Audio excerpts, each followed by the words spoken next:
Dazi statunitensi e caporalato, ma in realtà molto altro ancora. Oggi al congresso regionale FAI CISL dal titolo Alimenta il futuro, partecipazione e sostenibilità lavoro. La sezione FAI, Federazione Agricola, Alimentare, Ambientale e Industriale Italiana, è coinvolta a pieno titolo dalle dinamiche internazionali relative ai dazi americani e in particolare il Friuli Venezia Giulia, che ha una forte propensione all'export proprio verso gli Stati Uniti. L'export regionale verso gli Stati Uniti d'America si può girare intorno a un valore di 167 milioni di euro.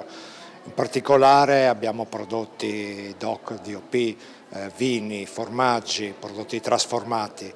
Certo che se stasera Trump dovesse decidere di applicare realmente questi dazi, creerebbero decisamente non pochi problemi alle nostre realtà produttive. L'Europa, qualora fossero introdotti dazi di questa natura, ovviamente deve trovare delle strategie, e anche le aziende, se vogliamo mantenere aziende e occupazione nel nostro Paese, e quindi individuare nuovi mercati emergenti come il Mercosur, i mercati del Sud America, i mercati asiatici o quelli indiani, che sono economie in fase di crescita e di sviluppo. Molti gli argomenti sul tavolo del congresso odierno, con annesse votazioni dei ruoli collegiali. Fra i temi centrali c'è quello del caporalato, della formazione, della mancanza di manodopera con riflessi diretti e indiretti sul capitolo dell'immigrazione e soprattutto la sicurezza sul mondo del lavoro. Va affrontato soltanto con un'adeguata educazione e cultura della sicurezza, dalle scuole e fino